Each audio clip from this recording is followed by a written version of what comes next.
Hello, welcome back to Ruchigadu. ఈరోజు special fruit salad. Summer వచ్చేసింది కదా, సమ్మర్ స్పెషల్గా ఫ్రూట్ సలాడ్ చేసా. ఇది ఫ్రూట్ సలాడ్ అంటే అందరికీ ఇష్టమే కదా, చాలా బాగుంటుంది కదా. ఫ్రూట్ సలాడ్లోకి అలా చల్లగా ఐస్ క్రీమ్ వేసుకొని తింటూ ఉంటే ఎంత బాగుంటుంది. సో ఎవరైనా పిల్లలు ఫ్రూట్స్ తినకపోతే మారం చేస్తుంటే ఇలా చేసి పెట్టండి, ఇష్టపడి తింటారు. సో ఇక్కడైతే నేను ఫ్రూట్ సలాడ్కి ఏం ఇంగ్రీడియంట్స్ యూస్ చేశానో చూపిస్తున్నా.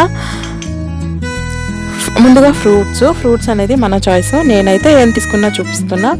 ఒక దానిమ్మకాయలో కంప్లీట్ వాడలేదు, ఒక 3/4 క్వాంటిటీ వాడిన ఒక పెద్ద దానిమ్మకాయ. అండ్ ఇక్కడ ఒక పెద్ద సైజు యాపిల్లో కట్ చేసి సన్నగా, కంప్లీట్గా ఉన్న యాపిల్ సన్నగా కట్ చేసి వేసుకున్నా.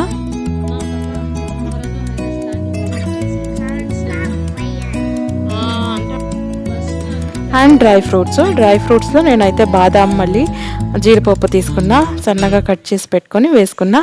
బాదాము, జీడిపప్పు, పిస్తా, రైసిన్స్, ద్రాక్ష ఉంటుంది కదా, ఎండ ద్రాక్ష. అలా డ్రై ఫ్రూట్స్లో కూడా ఏది కావాలో మన చాయిస్. మీకు ఏ డ్రై ఫ్రూట్ కావాలో అది వేసుకోవచ్చు. అండ్ అలాగే ఇక్కడ బనానా తీసుకున్నా, 4 బనానాస్ తీసుకొని కట్ చేసి పెట్టుకున్నా.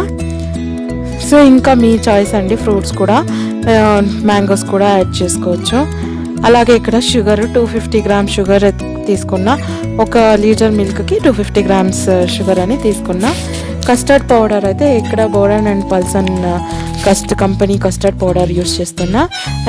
అలాగే పిల్స్బెర్రీ కూడా యూస్ చేయొచ్చు, బాగానే ఉంటుంది పిల్స్బెర్రీ కూడా. అండ్ ఇక్కడ 1 లీటర్ మిల్క్ చెప్పా కదా, ఫుల్ క్రీమ్ మిల్క్ తీసుకున్నాను నేను. క్రీమ్ ఉండే మిల్కే తీసుకొని 1 లీటర్ మిల్క్ తీసుకొని లో ఫ్లేమ్లో మిల్క్ని బాయిల్ చేసుకుంటున్నా. సో మిల్క్ బాయిల్ అయ్యేలోపు, యాక్చువల్లీ మిల్క్ 1 లీటర్ కంప్లీట్గా వేసుకోలేదు. అందులో ఒక హాఫ్ కప్ అంతా మిల్క్ సపరేట్గా తీసి పెట్టుకున్నా. ఎందుకు అనేది చెప్తాను. ఒక హాఫ్ కప్పు సపరేట్గా తీసి పెట్టుకున్నా. ఇంకా మిగతా మిల్క్ అంతా బాయిల్కి పెట్టాను, బాయిల్ అవుతుంది. సో అలాగే కస్టర్డ్ పౌడర్ కూడా ఒక 3 టేబుల్ స్పూన్ తీసుకున్నా. 3 టేబుల్ స్పూన్ కస్టర్డ్ పౌడర్ తీసుకొని 3 లేదంటే 4 కూడా తీసుకోండి, పర్లేదు. కానీ కంప్లీట్గా వాడద్దండి custard powder. 3 or 4 table spoon అయితే సరిపోతుంది. సో ఈ కస్టర్డ్ పౌడర్ని నేను సపరేట్గా తీసి పెట్టుకున్నా అని చెప్పా కదా, హాఫ్ కప్ మిల్క్ తీసి పెట్టుకున్నా అనేసి. ఆ హాఫ్ కప్ మిల్క్లో ఈ కస్టర్డ్ పౌడర్ వేసుకొని ఉండలు లేకుండా అలా మిక్స్ చేసుకొని కలిపి పెట్టుకోవాలి. అలా మిక్స్ చేస్తూ ఉండండి, ఉండలు కట్టవు. అట్లా కంప్లీట్ చూడండి ఎంత బాగా ఉండలు లేకుండా మిక్స్ అయిపోయింది పాలల్లోకి. సో ఇలా అనమాట, మీరు కలుపుతూ ఉంటే అది ఉండలు లేకుండా అలా మిక్స్ అయిపోతుంది. ఇలా కంప్లీట్గా మిక్స్ అయిపోతుంది పాలల్లోకి. సో ఇది కస్టర్డ్ పౌడర్ మిల్క్లోకి వేసి మిక్స్ చేసి పెట్టుకున్నా. సో ఇలా అనమాట, ఇలా పెట్టుకున్నా.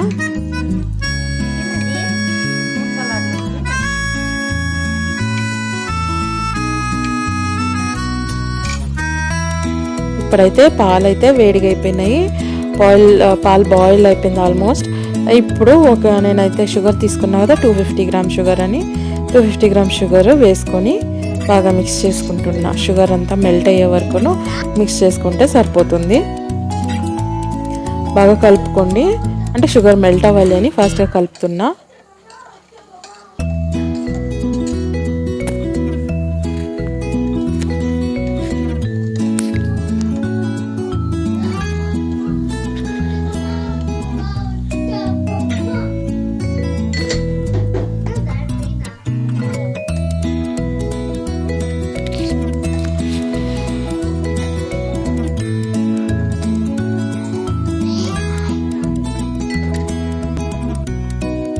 షుగర్ అయితే మెల్ట్ అయిపోయింది.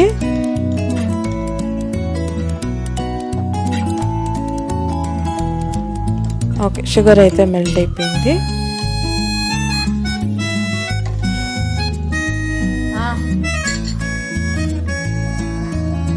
ఇప్పుడు మనము కస్టర్డ్ పౌడర్ పాలలోకి మిక్స్ చేసి పెట్టుకున్నాం కదా, ఈ కస్టర్డ్ పౌడర్ని ఆ మిల్క్ వేడి అయింది కదా,